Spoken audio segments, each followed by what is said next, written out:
Hi hello friends, welcome back to Prajnanvi channel. ಇವತ್ತಿನ ವಿಡಿಯೋದಲ್ಲಿ ತುಂಬ ರುಚಿಕರವಾಗಿ ಮಾಡ್ಬೋದಾದಂಥ ಒಂದು ಮಸಾಲೆ ಚಿಕನ್ ಕಬಾಬ್ ರೆಸಿಪಿನ ನಾನಿಲ್ಲಿ ತೋರಿಸ್ಕೊಡ್ತಾ ಇದ್ದೀನಿ. ತುಂಬಾ ಈಸಿಯಾಗಿ ಮತ್ತು ಟೇಸ್ಟಿಯಾಗಿಯೂ ಕೂಡ ಮಾಡ್ಬೋದು. ಯಾರೆಲ್ಲ ನನ್ನ ಚಾನಲ್ನ ಹೊಸದಾಗಿ ನೋಡ್ತಾ ಇದ್ದೀರಾ ದಯವಿಟ್ಟು ಸಬ್ಸ್ಕ್ರೈಬ್ ಆಗಿ ನಮ್ಮ ಹೊಸ ರೆಸಿಪಿಗಳನ್ನು ನೀವು ಕೂಡ ಮಿಸ್ ಮಾಡದೆ ಟ್ರೈ ಮಾಡಿ. ಬನ್ನಿ ಹಾಗಿದ್ರೆ ಮಾಡೋದು ಹೇಗೆ ಅಂತ ನೋಡ್ಕೊಂಬರೋಣ. ಮೊದಲಿಗೆ ನಾನಿಲ್ಲಿ ಒಂದು ಮಿಕ್ಸಿ ಜಾರ್ನ ತೆಗೆದುಕೊಂಡಿದ್ದೀನಿ. ಅದಕ್ಕೆ ಬಿಡಿಸಿಟ್ಕೊಂಡಿರುವಂಥ ಒಂದು ಗೆಡ್ಡೆ ಬೆಳ್ಳುಳ್ಳಿ, ಕಟ್ ಮಾಡಿ ಇಟ್ಕೊಂಡಿರುವಂಥ ಹಸಿ ಶುಂಠಿ ಸ್ವಲ್ಪ, 5ರಿಂದ 6 ಆಗುವಷ್ಟು ಒಣಮೆಣಸಿನ್ಕಾಯಿ, ಸ್ವಲ್ಪ ಕೊತ್ತಂಬರಿ ಸೊಪ್ಪು, ಪುದೀನ ಸೊಪ್ಪು, ಹಾಗೆ ಒಂದು ಕಡ್ಡಿಯಷ್ಟು ಕರಿಬೇವಿನ ಸೊಪ್ಪನ್ನ ಯೂಸ್ ಮಾಡಿಕೊಂಡು ನಾನು ಇದನ್ನು ಗ್ರೈಂಡ್ ಮಾಡ್ಕೊತಾ ಇದ್ದೀನಿ.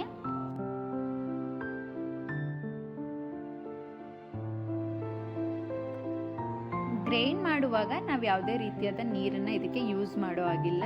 ಜಸ್ಟ್ ನಾವೇನು ಇಂಗ್ರೀಡಿಯೆಂಟ್ಸ್ ಹಾಕಿರ್ತೀವಿ ಅದಷ್ಟನ್ನು ಮಾತ್ರ ಗ್ರೈಂಡ್ ಮಾಡ್ಕೊಬೇಕಾಗುತ್ತೆ.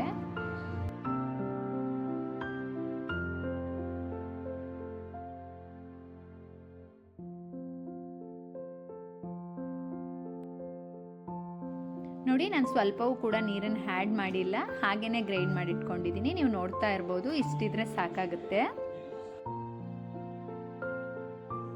ನಂತರ ಒಂದು ಬೌಲ್ಗೆ ನಾನು ಸ್ವಲ್ಪ ಚಿಕನ್ನ ಸೇರಿಸ್ಕೊಂಡಿದ್ದೀನಿ. ಅದಕ್ಕೆ ಗ್ರೈಂಡ್ ಮಾಡಿ ಇಟ್ಕೊಂಡಿರುವಂಥ ಮಸಾಲೆ ಪೇಸ್ಟ್ನು ಕೂಡ ಆ್ಯಡ್ ಮಾಡಿಕೊಂಡು ಚೆನ್ನಾಗಿ ಮಿಕ್ಸ್ ಮಾಡ್ಕೊತಾ ಇದ್ದೀನಿ.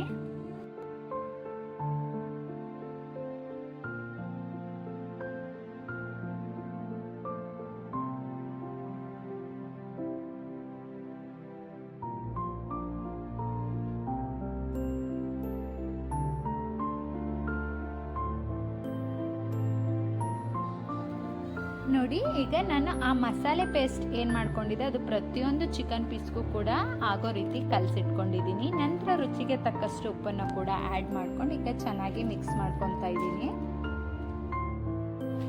ನಂತರ ಇದಕ್ಕೆ ನಾನು ಯಾವುದೇ ರೀತಿಯಾದ ಕಬಾಬ್ ಪೌಡ್ರ್ ಆಗಲಿ ಫುಡ್ ಕಲರ್ ಆಗಲಿ ಯಾವುದನ್ನೂ ಯೂಸ್ ಮಾಡಿಲ್ಲ. ಸೊ ಹಾಗಾಗಿ ಅಚ್ಕಾರದ ಪುಡಿನೂ ಕೂಡ ಸ್ವಲ್ಪ ಸೇರಿಸ್ಕೊತಾ ಇದ್ದೀನಿ.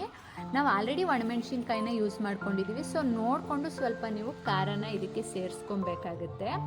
ನಂತರ ಒಂದು 2ರಿಂದ 3 ಟೇಬಲ್ ಸ್ಪೂನಷ್ಟು ಕಾರ್ನ್ ಫ್ಲೋರ್ ಅಂದರೆ ಜೋಳದ ಹಿಟ್ಟನ್ನು ಕೂಡ ಇದಕ್ಕೆ ಸೇರಿಸ್ಕೊಂಡು ಚೆನ್ನಾಗಿ ಮಿಕ್ಸ್ ಮಾಡ್ಕೊತಾ ಇದ್ದೀನಿ.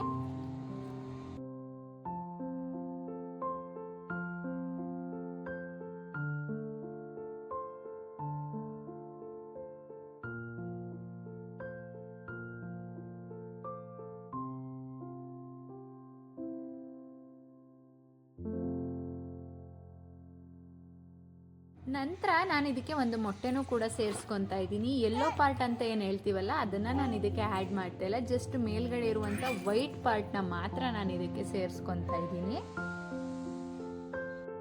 ಹಾಗೆಯೇ ಕಟ್ ಮಾಡಿರುವಂಥ ಒಂದು ಅರ್ಧ ನಿಂಬೆ ರಸನೂ ಕೂಡ ಇದಕ್ಕೆ ಸೇರಿಸ್ಕೊಂಡು ಚೆನ್ನಾಗಿ ಮಿಕ್ಸ್ ಮಾಡಿ ಇಟ್ಕೊತಾ ಇದ್ದೀನಿ.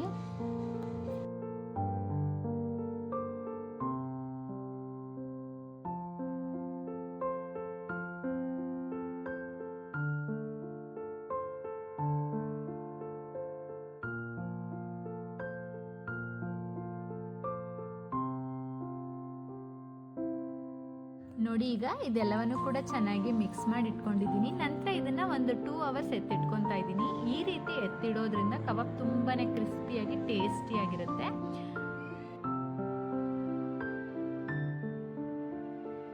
ನೋಡಿ, ಈಗ 2 ಅವರ್ಸ್ ಆಯಿತು. ನಾನು ಒಂದು ಬಾಣಲೆಗೆ ಸ್ವಲ್ಪ ಎಣ್ಣೆನ ಬಿಟ್ಟು ಆಲ್ರೆಡಿ ಕಾಯ್ಲಿಕ್ಕೆ ಇಟ್ಕೊಂಡಿದ್ದೆ. ಈಗ ನಾನೇನು ಕಲಸಿಟ್ಕೊಂಡಿದ್ದೆ ಆ ಪೀಸಸ್ನೆಲ್ಲವನ್ನು ಕೂಡ ಈಗ ಎಣ್ಣೆಗೆ ಸೇರಿಸ್ಕೊಂಡು ಚೆನ್ನಾಗಿ ಫ್ರೈ ಮಾಡ್ಕೊತಾ ಇದ್ದೀನಿ. ನಾವು ಈ ರೀತಿ ಫ್ರೈ ಮಾಡುವಾಗ ಆದಷ್ಟು ಲೋ ಫ್ಲೇಮ್ ಅಥವಾ ಮೀಡಿಯಂ ಫ್ಲೇಮಲ್ಲಿ ಇಟ್ಕೊಂಡೇ ಫ್ರೈ ಮಾಡಬೇಕು. ಯಾಕಂದರೆ ಒಳಭಾಗ ಎಲ್ಲವೂ ಕೂಡ ಚೆನ್ನಾಗಿ ಬೇಯ್ಕೋಬೇಕು. ಸೊ ಹಾಗಾಗಿ ನಾನು ಲೋ ಫ್ಲೇಮಲ್ಲಿ ಇಟ್ಕೊಂಡೇ ಇದನ್ನು ಫ್ರೈ ಮಾಡ್ಕೊತಾ ಇದ್ದೀನಿ.